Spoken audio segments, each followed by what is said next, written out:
पितृपक्ष के दौरान भूल से भी ना करे ये 7 काम, पितृदेव नाराज हो जाते हैं। नमस्कार, आपका स्वागत है। दोस्तों, भाद्रपद मास के शुक्ल पक्ष की पूर्णिमा तिथि से पितृपक्ष का आरंभ होता है और आश्विन मास के कृष्ण पक्ष की अमावस्या तिथि को इसकी समाप्ति होती है। इस साल पितृपक्ष 29 सितंबर शुक्रवार के दिन प्रारंभ हो रहा है और 14 अक्टूबर के दिन पितृपक्ष का समापन होगा। पितृपक्ष के दौरान पितरों की आत्मा की शांति के लिए तर्पण, श्राद्ध तथा पिंडदान किया जाता है। गरुड़ पुराण के अनुसार पितृपक्ष में पितृदेव स्वर्गलोक से धरती लोक पर अपने परिजनों से मिलने के लिए आते हैं। कहते हैं जो व्यक्ति अपने पितरों का तर्पण या श्राद्ध नहीं करता है उसे पितृ दोष का सामना करना पड़ता है। यह दोष जीवन में कई तरह की मुश्किलों को खड़ा करता है। पितृ के रुष्ट होने पर व्यक्ति समाज में मान सम्मान खो देता है। धीरे धीरे उसका पतन होने लगता है। पूर्वजों से प्राप्त संपत्ति भी नष्ट होने लगती है। पितृ दोष के कारण ही व्यक्ति को आर्थिक परेशानियों से जूझना पड़ता है। इसीलिए मनुष्य को पितृ पक्ष में अपने पितरों को संतुष्ट करके उनका आशीर्वाद ग्रहण करना चाहिए। गरुड़ पुराण में कहा गया है कि मनुष्यों की हर संकट से रक्षा उसके पितृ ही करते हैं। आने वाली कठिन परिस्थितियों से हमारे पितृ ही हमें आगाह करते हैं। इसीलिए अपने पितृ द्वारा प्राप्त संकेतों पर हमें ध्यान अवश्य ही देना चाहिए।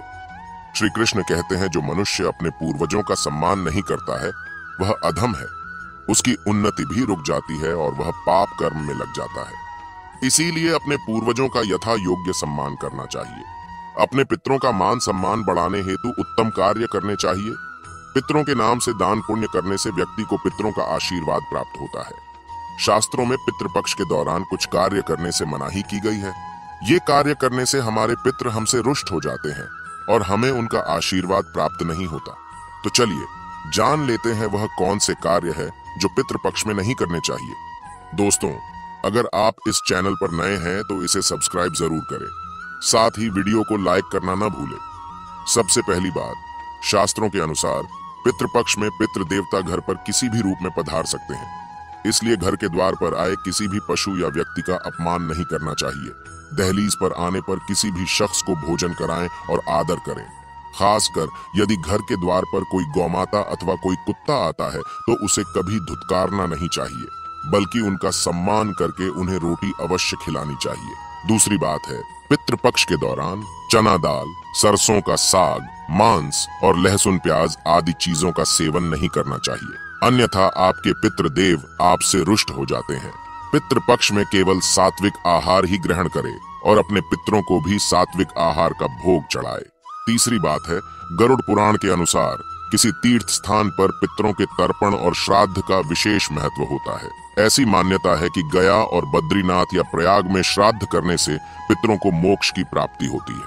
इसके अलावा जिन लोगों को विशेष स्थान पर श्राद्ध करना संभव नहीं है वह घर के किसी भी पवित्र स्थान पर कर सकते हैं। लेकिन ध्यान रहे, पितरों का श्राद्ध शाम के समय अथवा रात्रि के समय कभी नहीं करना चाहिए।